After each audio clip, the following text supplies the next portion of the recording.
most amazing artist. I hope you are having a great day today. Welcome to week 4 of our monochromatic self-portraits. We are going to go ahead and finish up this self-portrait today. What you will need is, well, your self-portrait all nice and colored using your one color, because that's what monochromatic means. It means one color. So in this entire artwork, everybody should have chosen just one color to work with. On week 1, we painted using that one color. Week 2, we drew our self-portrait. Last week, we colored our self-portrait using that one color. We left this part up here, all these amazing positive things about ourselves, we left that blank because today we are going to be coloring it again using our one color, and I'm going to use crayons to do that. I have a few different shades and tints of pink here because that's my color that I'm using. Feel free to use markers, colored pencils, anything that you would like to color these details with. I have a pair of scissors because we are going to cut it out and we are going to glue it down to our background. So I have some white glue here and a little glue cup and a glue brush, but feel free to use a glue bottle or a glue stick. If you don't have glue at all, then you can just use tape. Since I am using wet glue, it could get a little bit messy, so I have a messy mat under my work. That is everything you're going to need today to finish your monochromatic self-portrait. Let's go ahead and get started.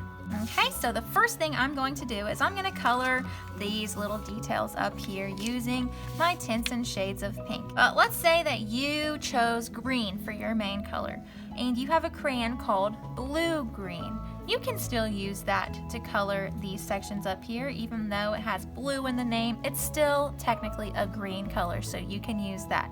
Same for any other color that you may have chosen for your one color. You can kind of use different variations of that one color. And I am simply just going to take my crayons and I'm going to color these details up here, and I'm going to try my best to stay inside the lines and not scribble. I'm going to take my time and I'm just going to color it pretty much however I want to. It does not have to look realistic because this artwork is pretty abstract, right? Because this end is not really pink, am I? No. If this was a realistic portrait, then I would have used skin tones and I would have made my hair red because that's the color of my hair.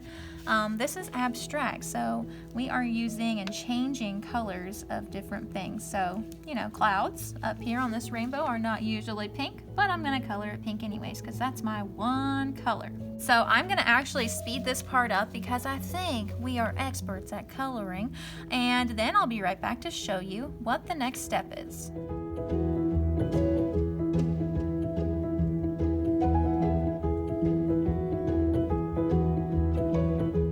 I just finished coloring in all these amazing things about myself. Now it is time to cut our self-portrait out. And the way we're going to do that is we are of course going to use our very best scissors safety. And I'm just going to cut right on the outside line of where I drew my self-portrait.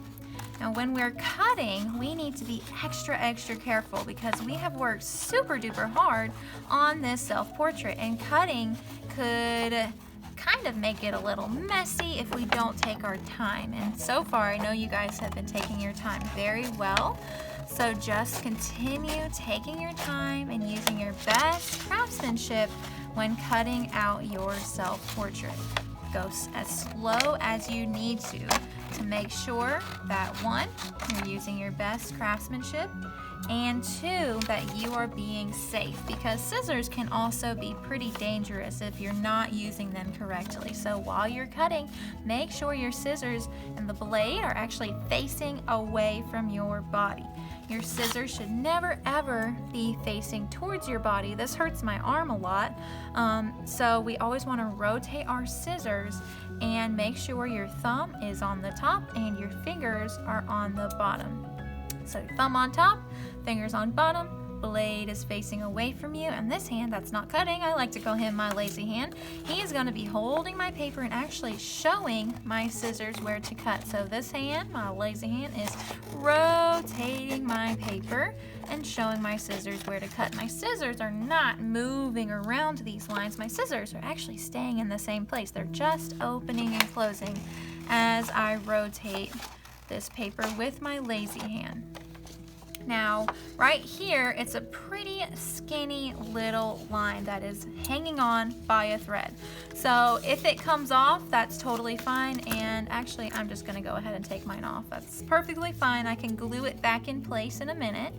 And I'm just gonna cut the top of my head right here. Cut it out, making sure to use my best scissor safety. And we're gonna go ahead and glue this part of our portrait down. So put these off to the side for a second. We're going to cut and glue those out as well. But I'm gonna bring over my background, and you need to decide where you want your self-portrait. Do you want it at the bottom here, or do you want it at the bottom right here? It really depends on what your background looks like.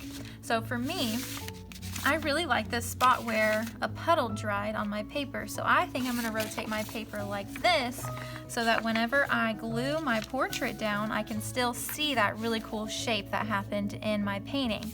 So decide where you want to glue your self-portrait. However, we are not going to glue it horizontally because look, it makes our shoulders look like they just end abruptly right here. So your background needs to be vertical. That means it's going up and down. And it should line up with your shoulders down here at the bottom. So once you've chosen a position for your portrait, you're going to flip it over. And for me, with this glue setup that I have here, I'm going to do dot, dot, not a lot. That means I am putting dots all the way around the edge of whatever I'm gluing down. And we say dot, dot, not a lot because you do not need a lot of glue. Little dot is just enough as long as we do the dots all the way around the edge of this shape here. If you're using a glue stick, you can just run your glue all the way around the edge. Same for a glue bottle. Actually, glue bottles can do little dots too. You just squeeze your bottle and do dot, dot, not a lot, all the way around. With this glue brush, I can just paint these dots around the edge. And the reason why we go around the edge is because that is going to help make sure all those edges are nice and secure. If edges are popping up all the time when you're trying to glue it down, one, that can be a little bit frustrating, and two, it looks pretty messy. So we want to make sure that this is going to lay flat on our background.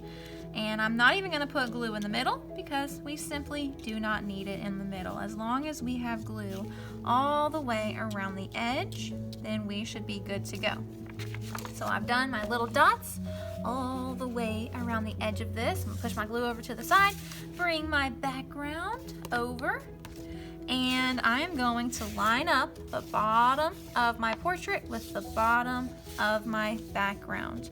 Those are two straight lines that can line up with each other. And I'm going to line up my shoulders with the edges of my background too right here. And I'm going to press it down.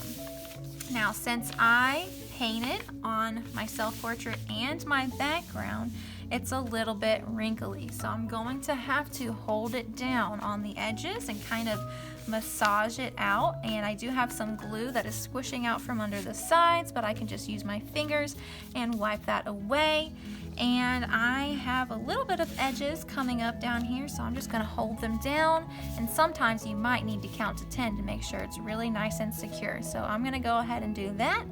1, 2, 3, 4, 5, 6, 7, 8, 9, 10. And there we go. Now I'm going to do the wiggle test, and that is when we flip our paper over, wiggle it a little bit. We don't need to wiggle it a lot. If we wiggle it too hard, then our self-portrait will definitely fall off. Just wiggle it a little bit, and if nothing falls off, then we are good to go. That glue just needs to dry, so we don't want to mess with it too much. Now I'm going to go ahead and glue the top of my head down using the same technique.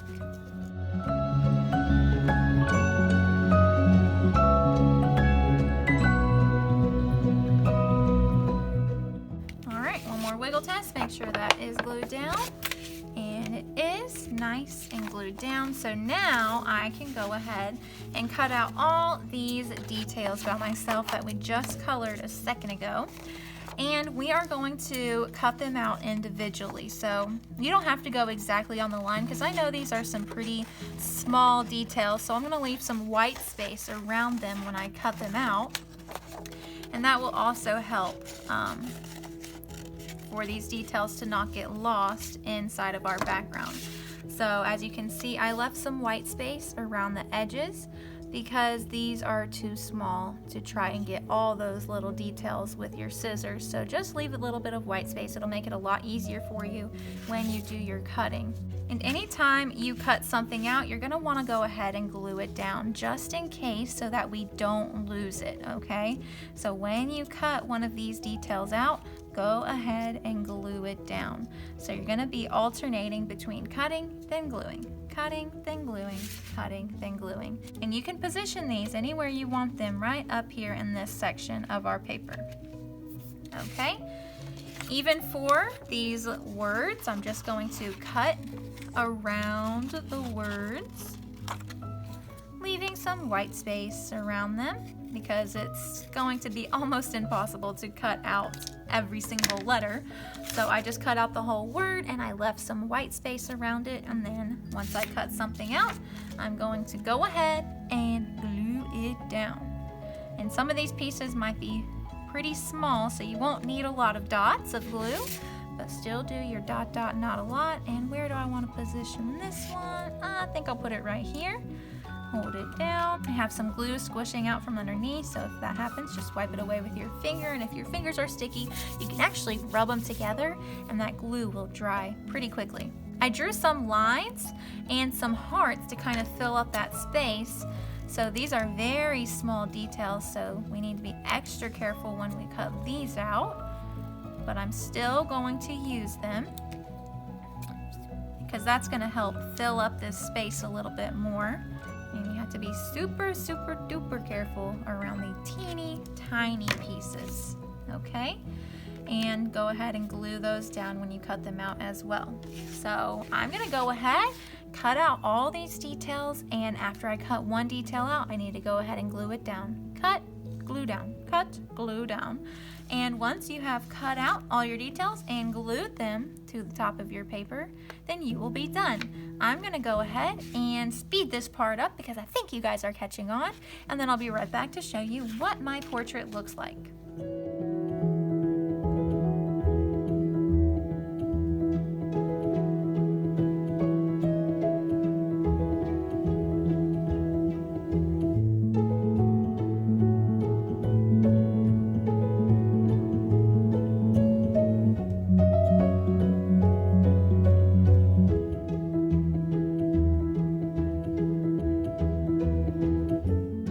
Just finished cutting and gluing or collaging all of these details about myself up in the top portion of my background. Now this glue is not 100% dry yet, so I just want to leave it alone until that glue dries. If you're in my online classes, make sure you put this in a safe place like always, because we will be sharing our art with each other next time. I hope you guys have had a lot of fun creating this monochromatic self-portrait and expressing yourself through art. I can't wait to see how your final self-portrait turns out. I know it's going to be amazing because you guys are amazing. All right, I'll see you guys next time. Bye guys.